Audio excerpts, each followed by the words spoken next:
Hi, so I am Sudarshan. Today we are going to see the fundamental rights topic. It's a very important for the UPSC exam in polity subject. இந்த fundamental ரைட்ஸில் நம்ம பார்க்க போகிற இன்னைக்கு first topic பார்த்தீங்கன்னா article 14 to 18 டாபிக்ஸை நம்ம பார்க்க போகிறோம். இந்த டாபிக்ஸோட இம்பார்ட்டன்ஸ் அண்ட் இந்த டாபிக்ஸோட ரெலவெண்ட்டான எம்சிக்யூஸ் எப்படி நம்ம சால்வ் பண்ணலாம் அப்படிங்கிறதுக்கான ஒரு கிளாரிட்டி நம்ம இதில் பார்க்கலாம். Okay, so let start. Right to equality 14 to 18. And before that இந்த ஃபண்டமெண்டல் ரைட்ஸோடைய அனதர் இம்பார்ட்டன்ட் ஆஸ்பெக்ட்லாம் நீங்கள் தெரிஞ்சுக்கணும். இது என்ன பார்ட்ஸ், என்ன ஆர்டிகல்ஸ் அப்படிங்கிறது எல்லாமே. ஓகே, ஸோ இந்த ஃபண்டமெண்டல் ரைட்ஸ் பார்த்தீங்கன்னா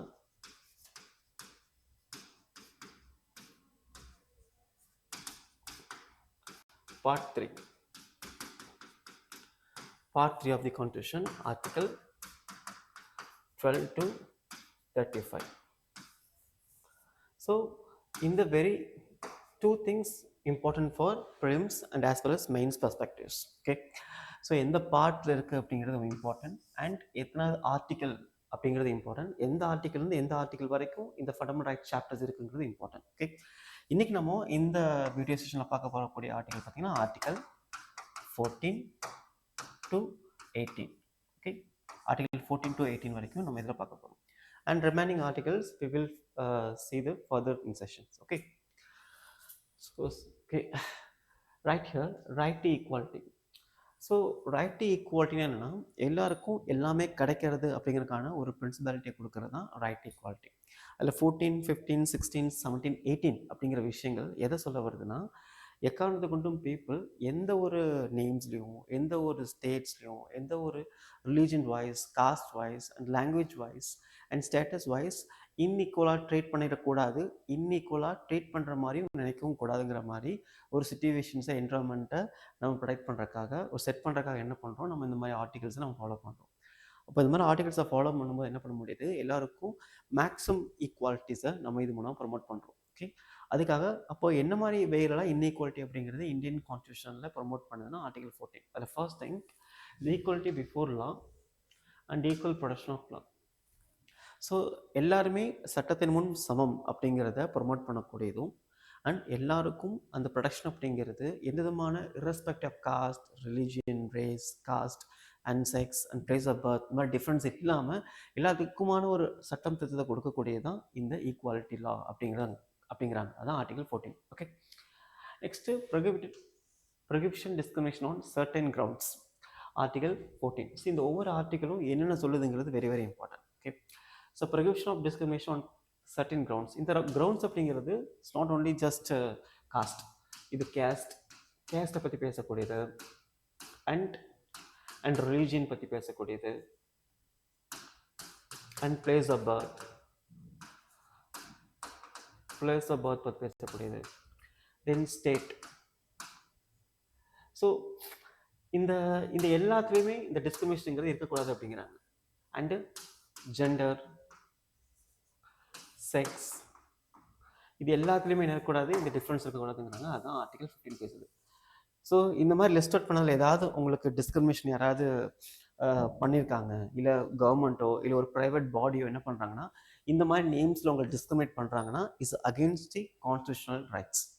நம்ம என்ன பண்ண முடியும், போலீஸ் மூலமாக, கோர்ட் மூலமாக என்ன பண்ண முடியும், அதை நம்ம கேட்க முடியும், நமக்கான ஜஸ்டிஸை வாங்க முடியும். Okay, next equality of opportunity in public employment. Yes, of course, article 16.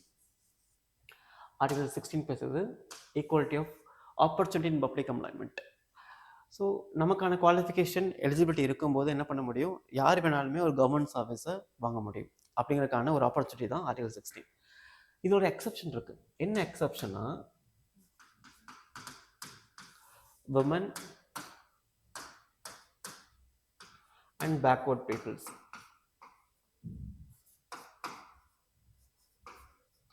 So இவங்க ரெண்டு பேர்த்துக்கும் இந்த எக்ஸப்ஷன் கொடுத்துருக்காங்க. ஸோ யாரெல்லாம் சோஷியலி அண்டு எக்கனாமிக்கலி டிஸ்அட்வான்டேஜ் குரூப்பாக இருக்காங்களோ அந்த மாதிரி குரூப் ஆஃப் பீப்புள் என்ன பண்ணுறாங்கன்னா அவங்களுடைய அந்த லெவலை என்ஹான்ஸ் பண்ணுறதுக்காகவும் அவங்கள அதர் குரூப் ஆஃப் பீப்புளுக்கு ஈக்குவலாக கொண்டு வரக்காகவும் என்ன பண்ணுறாங்க, ஸ்பெஷல் ப்ரிவிலேஜ் கொடுக்குறாங்க. ஓகே, இது ப்ரிஃபரன்ஷியல் ட்ரீட்மெண்ட் அப்படின்னு சொல்லுவோம். Is different from discrimination treatment. Okay, இந்த மாதிரி விஷயங்களுக்கு வந்து எக்ஸப்ஷன் கொடுக்குறாங்க. அப்போ இந்த எக்ஸப்ஷன் மூலமாக என்ன பண்ண முடியுது, இந்த ஆர்டிகல் 16 அந்த ஆப்பர்ச்சுனிட்டி ஆஃப் ஈக்குவாலிட்டி என்ன பண்ணுறாங்க, எல்லாத்துக்கும் கொடுக்குறதோட மட்டும் இல்லாமல் யாரெல்லாம் இந்த மாதிரி இந்த ஈக்குவாலிட்டி ஆஃப் ஆப்பர்ச்சுனிட்டி ஆக்சஸ் பண்ண முடியாமல் இருக்காங்களோ அவங்க ஸ்பெஷல் ப்ரிவென்ஸை கொடுத்து அவங்களும் என்ன பண்ணுறாங்க, ஹெனன்ஸ் பண்ணுறாங்க. அந்த எக்ஸப்ஷன் லிஸ்ட்டில் வரக்கூடியவங்க தான் women and backward peoples. Okay, next abolition of untouchability is article 17. Okay, so இந்த கேஸ்ட் வைஸ் இருக்கக்கூடிய அன்டச்சபிலிட்டிஸை அபாலிஷ் பண்ணுறது தான் article 17 the primary objectives. Okay, and abolition of titles. Titles அப்படிங்கிறது for example raja, nawab, sir இந்த மாதிரி டைட்டில்ஸ்லாம் இல்லாமல் எந்த ஒரு கேஸ்ட் அண்ட் ரிலீஜியன் அண்ட் எதுமான ஒரு ஸ்டேட்டஸ் பேஸ்டு டைட்டில்ஸ் இல்லாமல் அது மூலமாக நிறைய பேர்த்து டிஸ்கிரிமினேட் பண்ணக்கூடாதுக்காகவும் அது மூலமாக சர்டன் பீப்புளை இன்னிக்குவலாக ட்ரீட் பண்ணக்கூடாது என்ன பண்ணுறாங்கன்னா இந்த மாதிரி டைட்டில்ஸ் என்ன பண்ணுறாங்க, அபாலிஷ் பண்ணுறாங்க. இதில் எக்ஸப்ஷன் இருக்குது. என்ன எக்ஸப்ஷன்ஸ்னால் அகாடமிக்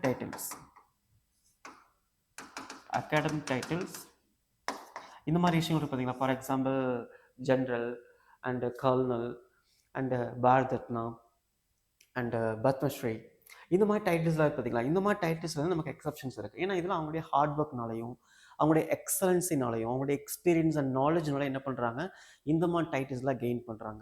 இந்த டைட்டில்ஸ் என்ன பண்ண முடியும், நம்ம வச்சுக்க முடியும். ஓகே, இந்த மாதிரி விஷயங்கள் வந்து இந்த டைட்டில்ஸில் எக்ஸப்ஷன் கொடுக்குறாங்க. ஓகே, ஸோ இதெல்லாமே நம்ம பார்த்தா ஆர்டிகல் 14, 15, 16, 17, 18. ஓகே, ஸோ 14 என்ன, எல்லோரும் சட்டத்துக்கு முன் சமம் அப்படிங்கிறத பேசக்கூடியது. அண்ட் 15 என்ன, the caste, gender, place of birth and sex and religion இந்த மாதிரி டிஸ்கிரிமினேஷன்லேருந்து நம்மளை ப்ரொடெக்ட் பண்ணுறது ஆர்டிகல் 15. 16 என்னது, எல்லாருக்குமான ஈக்குவல் ஆப்பர்ச்சுனிட்டிஸ் பப்ளிக் எம்ப்ளாய்மெண்ட் இருக்குது அப்படிங்கிறது பேசுகிறது தான் ஆர்டிகல் 16. இதில் 2 எக்ஸப்ஷன் இருக்குது, women's and other backward classes. And 17 என்னது, அன்டச்சபிலிட்டிஸ் அகேன்ஸ்டான ரைட்ஸ். 18 அப்படிங்கிறது அபாலிஷிங் டைட்டில்ஸ். இது எல்லாமே இந்த ஈக்குவாலிட்டி அப்படிங்கிற அந்த ஸ்டேட்மெண்ட் என்ன பண்ணுது, ப்ரமோட் பண்ணக்கூடியதாக இருக்குது. ஓகே, இப்போ இது ரிலவெண்ட்டான ஒரு எம்சிக்யூஸ் நம்ம எப்படி சால்வ் பண்ணலாம் அப்படிங்கிறத நம்ம பார்க்கலாம். So first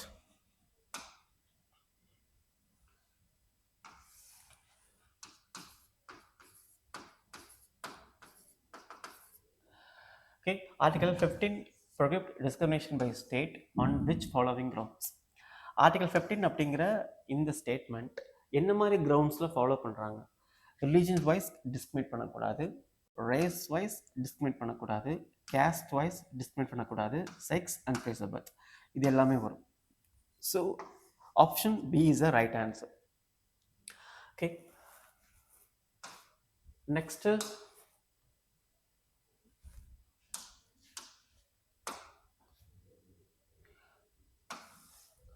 consider the following statement the right answer. Okay, so article 18 abolish all titles conferred by state and military and academic distinctions are exempted from the prohibitions. A citizen of India can accept a foreign title without consent of the president. இப்போ correct answer கேட்டிருக்காங்க இல்லையா, இப்போ நம்ம என்ன பண்ணலாம்னா இதில் ஏதாவது statement ராங்காக இருக்குது அப்படிங்கிறத நம்ம கன்ஃபார்ம் பண்ணலாம். ஃபர்ஸ்ட் ஸ்டேட்மெண்ட் பாருங்கள். எஸ், ஆர்டிகல் 18 மூலமாக என்ன பண்ணுறாங்கன்னா எல்லா அன்வான்ட் டைட்டில்ஸ் என்ன பண்ணுறாங்க, கவர்மெண்ட் அபாலிஷ் பண்ணுறாங்க. So this is a right option.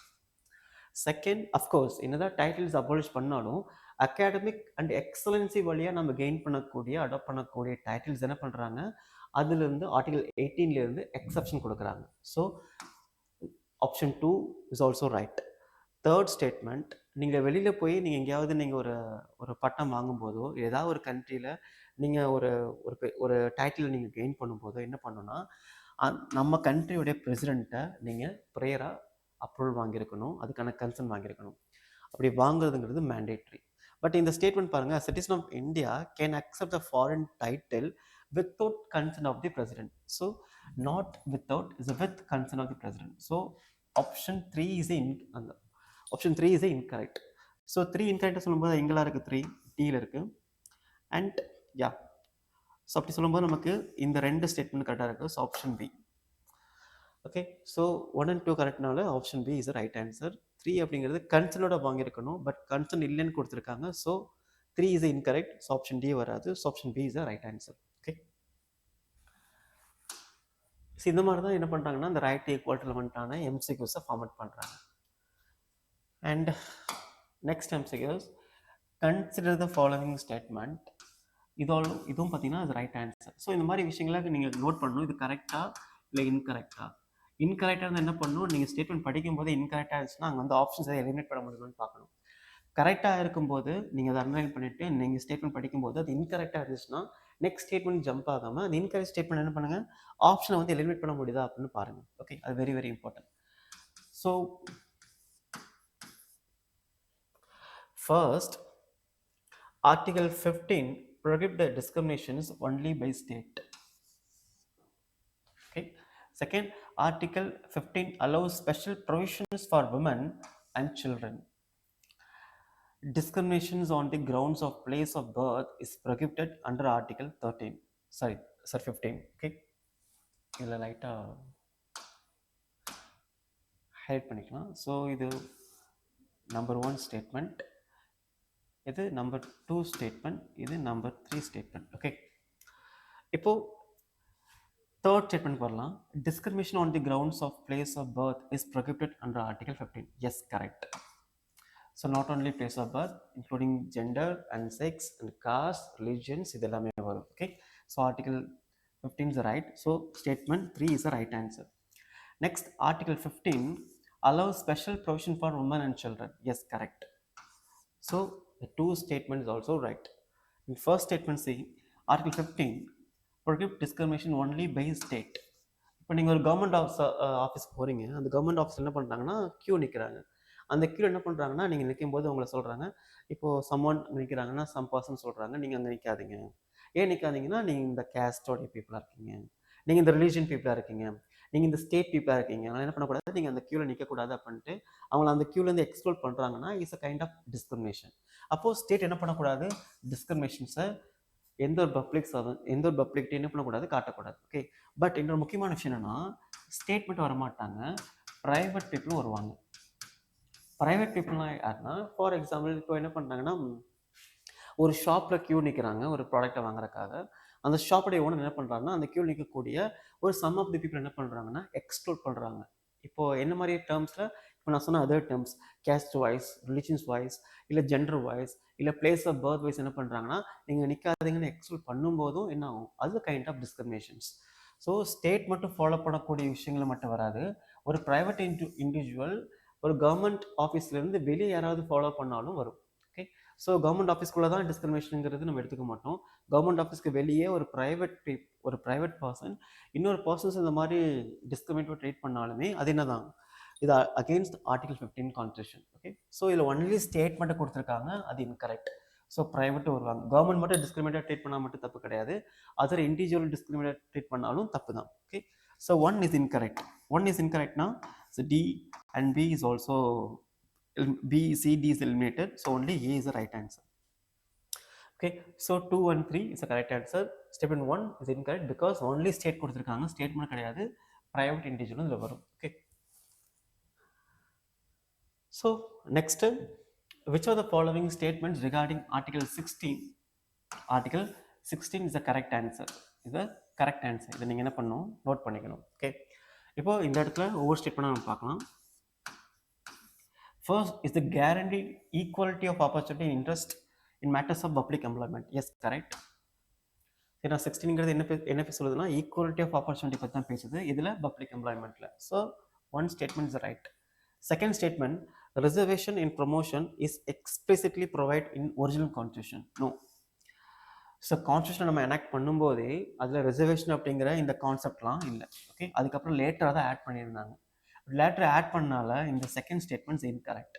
அப்போ செகண்ட் ஸ்டேட்மெண்ட் இன்கரெக்ட்னா ஸோ டி போய்டும் அண்ட் ஆப்ஷன் சி இருக்காது. So only A and B மட்டும்தான் இருக்கு இல்லையா. இப்போ தேர்ட் ஸ்டேட்மெண்ட் வரலாம். So article 16 Class 4 allow reservation for backward classes not adequately represented. Yes, correct. Article 16 இருக்கக்கூடிய அந்த எக்ஸப்ஷன்ஸ் என்ன சொல்லினா womens and backward class reservation சொல்லியிருந்தோம் பார்த்தீங்களா. அதில் சொல்லியிருக்காங்க, என்ன சொல்லியிருக்காங்கன்னா ரிசர்வேஷன் அப்படிங்கிறது யாருக்காகனா பேக்வர்ட் கிளாஸஸ். எதுக்காக கொடுக்குறாங்க, யாரெல்லாம் சொசைட்டியில் இன்ஆடெக்குவேட்டாக ரெப்ரசென்ட் ஆகிருக்காங்களோ. ஃபார் எக்ஸாம்பிள், ஒரு சொசைட்டியில் இருக்கக்கூடிய பீப்புள் கேஸ்ட் வைஸ் டிஸ்கிரிமினேட் ஆகிருக்காங்க. ஒரு kind of people especially other backward கிளாஸில் இருக்கக்கூடிய பீப்புளெலாம் பெரிய லெவலில் சொசைட்டியில் டிசிஷன் மேக்கிங்லாம் இல்லை, பெரிய லெவலில் போஸ்டிங்கில், பெரிய லெவலில் ஹையர் கவர்மெண்ட் சர்வீஸில் அவங்களாம் கிடையாது. அப்போ அந்த மாதிரி பீப்புள் என்ன பண்ணுறோன்னா, இன்அடெக்வேட்டாக இருக்கக்கூடிய ரெப்ரஸன்டேட்டிவ் பீப்புளை நம்ம ஸ்பெஷல் ப்ரிவிலேஜ் கொடுத்து, ரிசர்வேஷன் கொடுத்து என்ன பண்ணுறோம், அவங்களை ஹையர் பண்ணுறோம் ரிசர்வேஷன் மூலமாக. அப்படி ஹையர் பண்ணுற மூலமாக என்ன பண்ண முடியுது, அந்த சொசைட்டியில் கூடிய எல்லா பீப்புளையும் என்ன பண்ண முடியுது, ஈக்குவலாக கொண்டு வர முடியுது. Okay, so 16 Class 4 allow the reservation for backward classes who are not adequately represented in the society. So statement 3 is incorrect. அப்படி சொல்லும்போது நமக்கு B அப்படிங்கிற ஆப்ஷன் தான் கரெக்டாக இருக்கும். So 1 and 3 correct, 2 is incorrect because it's not explicitly provided in original constitution. Later தான் add பண்ணாங்க. Okay,